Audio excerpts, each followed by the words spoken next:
at-bats kind of got going for you with some long balls. What were you kind of seeing from the team offensively?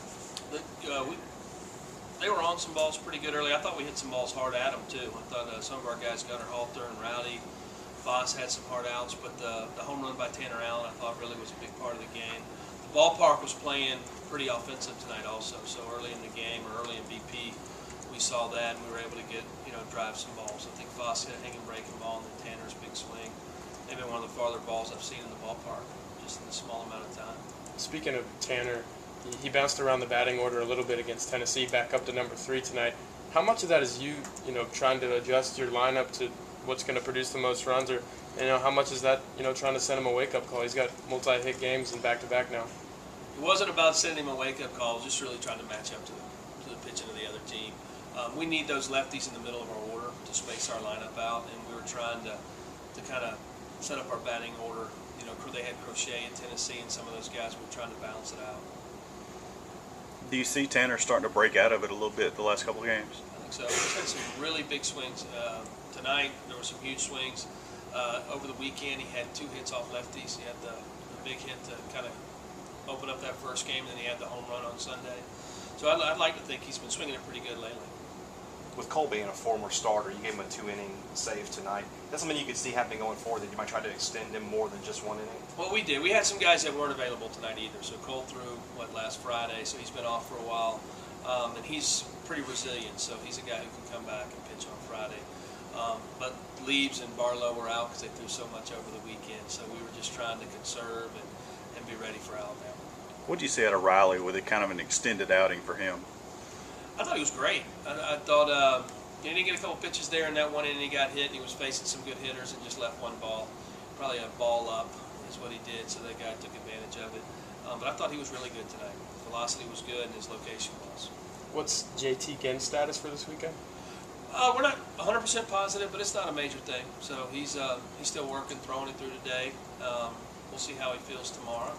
But it's not we don't think it's anything major. Is it really about how he feels, comfortability-wise? I think so. He's just got to get all the way back to being 100%. So that's kind of what we've talked to him about. I'm sure you've heard a lot about Super Bulldog weekend. What are you expecting to see from your first one? I'm hoping it's dry. So I keep looking up, and as a coach, you're worried about the rain. But it should be exciting. I've heard great things about it. Hopefully we get great weather. We've got a good opponent coming, and I'd like to see us pack the house. What's the biggest crowd you've coached in front of in your career? Oh, I think it was 23 in Omaha. The night we played, when I was in Louisville, we played Indiana, and it was the biggest crowd in TD Ameritrade history on opening night. So that's the biggest one. Got shut out 2-0. It wasn't a good night, but that's the biggest one for me. A lot of ifs involved, but when the weather stays good, JT's arm doesn't line. Do you still go into the 2-spot after you go past Sunday? I'm not sure of that one yet, so we have to see. And anything he does this weekend, it may not probably be as long as stints if he does go this weekend. But I don't think he's that far away. So it's not a. We'll just have to see how he responds. Even small. Jake Mangum will lead off. The 2 will know. Some defensive changes recently. Why do you think Foscue fits well at second and same for Gunnar at third? I don't know, but I've told our coaches I probably look like a bad coach, having them play the other way all year, and then we flipped them. We were playing so good early, it was hard to change it up.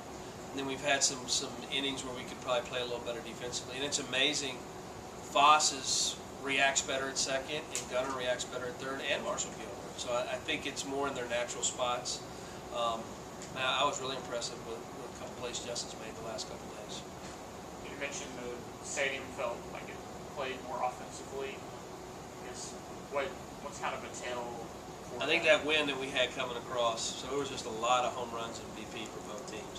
But the balls were carrying to right too, so it was one of those days where you felt like the ball was carrying. I think a little bit of the wind pushed it in that way, the warm weather, and the ball just started jumping. There were some missiles hit, from both sides tonight. Anything else for Coach?